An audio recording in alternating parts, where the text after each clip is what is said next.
تحریک انصاف کے حوالے سے بات کی جائے تو مولانا فضل الرحمان کی ایک غیر رسمی سی ملاقات ہوئی ہے جس میں مولانا نے پی ٹی آئی کو اسمبلی سے استعفے دے کر سڑکوں پر آنے کے حوالے سے کہا ہے، ایک تجویز دی ہے جسے تحریک انصاف نے مسترد کر دیا ہے۔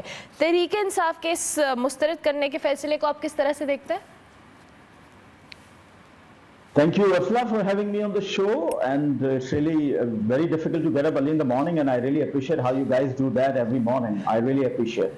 Yeah. Thank you. دیکھیں مولانا صاحب کے بارے میں تو ہم پہلے سے ہی بات کر رہے تھے، ہم کیا پورا پاکستان یہ بات کر رہا تھا کہ مولانا صاحب پی ٹی آئی کے ساتھ نہیں چل پائیں گے، کیونکہ مولانا صاحب جس سیاست کی طرف جا رہے ہیں وہ پہلے ہی دیوار پہ لکھی ہوئی تھی کہ وہ مسلم لیگ نون کو اور پاکستان پیپلز پارٹی کو چھوڑ کر کیوں آئے۔ وہ چاہتے تھے کہ اسمبلیوں سے استعفے دے دیے جائیں، نہ صرف ابھی بلکہ 2018 میں بھی، اور یہ ڈیمانڈ انہوں نے اب جب پی ٹی آئی کے سامنے رکھی تو پی ٹی آئی نے اس کو مسترد کر دیا، جو کہ ایک میں سمجھتا ہوں ایک اچھا فیصلہ ہے، کیونکہ اسمبلیاں چھوڑ کے آپ احتجاج نہیں کر سکتے۔ آپ نے جو بھی احتجاج کرنا ہوتا ہے، جو بھی اپنی بات کو منوانا ہوتا ہے، اس کے لیے پوری دنیا میں پارلیمنٹ کا جو فورم ہے وہ سب سے بڑا فورم ہے اور سب سے طاقتور فورم ہے۔ پارلیمنٹ میں آپ کو بھیجا اسی لیے جاتا ہے کہ آپ عوام کے مسائل پر وہاں پر بات کریں، تو سڑکوں پہ تو کبھی بھی فیصلے نہیں ہوتے، تو میں سمجھتا ہوں پی ٹی آئی نے ایک اچھا فیصلہ کیا ہے۔ جی ٹھیک ہو گیا۔ اچھا، حکومت کا جو فون ٹیپ کرنے کا اختیار ہے وہ لاہور ہائی کورٹ میں چیلنج کر دیا گیا ہے، بیرسٹر گوہر صاحب نے بھی اس کی مذمت کی ہے۔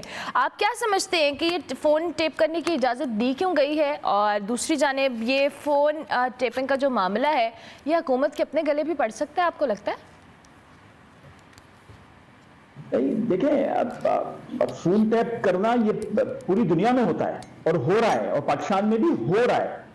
یہ تو جب وہ اسلام آباد ہائی کورٹ سے کیٹیگوریکلی ایک جج صاحب نے اس پہ بات کی تو اس کے بعد یہ نوٹیفیکیشن نکالنا پڑا، ورنہ تو فون ٹیپ تو ہو رہے ہیں۔ عمران خان صاحب تو اس کے سب سے بڑے داعی تھے کہ فون ٹیپ ہونا چاہیے، اور آئی ایس آئی کا یہ حق ہے کیونکہ پوری دنیا میں جو سیکیورٹی ایجنسیز ہیں وہ سیکیورٹی میجرز کو فالو کرتے ہوئے اس طرح کے ایکشنز لیتی ہیں۔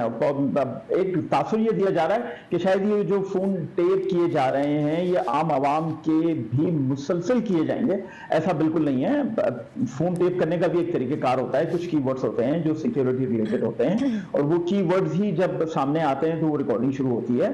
تو یہ ساری چیزیں پاکستانی قوم کے لیے، عوام کے لیے، عام عوام کے لیے اس شو کے ذریعے بھی ادروائز بھی سمجھنے کی ضرورت ہے کہ جب آپ بات کرتے ہیں کہ یہ فون ٹیپ ہوں گے تو اس کا مطلب یہ نہیں ہے کہ اب ہم اور آپ اور دنیا میں جو بھی جہاں جس سے جو بات کر رہا ہوگا وہ ٹیپ ہونا شروع ہو جائے گی، ایسا بالکل نہیں ہے۔ کچھ کی ورڈز ہوں گے، اور یہ ہو رہا ہے بہت پہلے سے، پوری دنیا میں ہو رہا ہے، اور ہر جو ایک سوورن اسٹیٹ ہے وہاں پر یہ سیکیورٹی ایجنسیز کی ایک موڈس اپراڈی ہے، اور بہت بیسک موڈس اپراڈی ہے۔ جی ٹھیک ہو گیا، ٹھیک ہو گیا۔ اچھا، حکومت کی جانب سے آئے روز مذاکرات کی بات ہوتی ہے، لیکن ایک دن پی ٹی آئی کو جلسے کی اجازت دی جاتی ہے، پھر اگلے دن اسی جلسے کی اجازت کو روک دیا جاتا ہے، انتظامیہ روک دیتی ہے۔ کہیں ایسا تو نہیں آپ کو لگتا کہ حکومت خود ہی مذاکرات کی راہ میں رکاوٹ ہے؟ اس پہ مجھے بڑا زبردست قصہ یاد آ گیا، میں سنا دیتا ہوں۔ ایک ہمارے دوست ہے، وہ اپنی زندگی سے بڑا پریشان تھے اور کہتے تھے کہ میں کل خودکشی کر لوں گا۔ دوسرے دن شام کو جب وہ ملتے تھے ہم ان سے پوچھتے تھے آپ نے خودکشی کیوں نہیں کی، تو وہ کہتے تھے یار کام بہت ضروری پڑ گیا ہے، اب کل کروں گا۔ وہ کل کبھی نہیں آتی تھی۔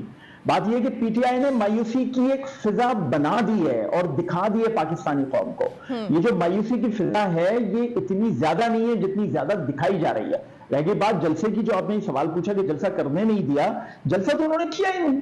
جلسہ تو میں آپ کو یاد دلا دیتا ہوں، ملتان میں مریم نواز شریف 2020 کی بات ہے، مریم نواز شریف اور آصفہ بھٹو نے کیا تھا، وہاں پہ بھی حکومت نے پابندی لگا دی تھی، اجازت نہیں دی تھی، کنٹینرز لگا دیے تھے، کسی کو آنے جانے کی اجازت نہیں تھی۔ اس کے باوجود مریم نواز شریف نے اور آصفہ بھٹو زرداری نے دونوں نے وہ جلسہ کیا، جو کہ جلسہ گاہ کے باہر ہوا اور بڑا کامیاب جلسہ ہوا۔ تو پی ٹی آئی اس طرح جلسے کر سکتی ہے اگر کرنا چاہے۔ سب سے بڑی بات یہ اگر کرنا چاہے، یہ سب سے اہم چیز ہے۔ کل آپ نے سنا نہیں اسد قیصر صاحب نے میڈیا پہ آ کے کہہ دیا نا کہ ہمیں تو ہمارے کپتان نے منع کر دیا تو جلسہ نہیں کرنا، تو جب کپتان نے منع کر دیا تو حکومت کہاں سے قصوروار ہوگی؟ بڑا ضروری سوال ہے۔ ٹھیک ہو گیا۔ حیدر صاحب، دوسری جانب بانی پی ٹی آئی کے حوالے سے آپ کو لگتا ہے کہ نیئر فیوچر کے اندر ان کو رہائی کا پروانہ مل سکتا ہے؟ ہونی چاہیے۔ ہر آدمی، کوئی بھی آدمی جو جیل جاتا ہے وہ زندگی پر تھوڑی رہتا ہے۔ بانی پی ٹی آئی کو جیل میں رہنا چاہیے، جیل سے باہر آنا چاہیے، لیکن ظاہر ہے جب کوئی آدمی جیل میں جاتا ہے اس کا بھی ایک طریقہ کار ہوتا ہے اور جیل سے باہر آنے کا بھی ایک طریقہ کار ہوتا ہے۔ عدالتیں فیصلہ کرتی ہیں اور عدالتیں ہی اس کو انڈورس کرتی ہیں کہ جب کوئی جیل جاتا ہے تو وہ صحیح جیل آیا، اور جب وہ جیل سے باہر نکلنا ہوتا ہے تو اس کا فیصلہ بھی عدالتیں دیتی ہیں۔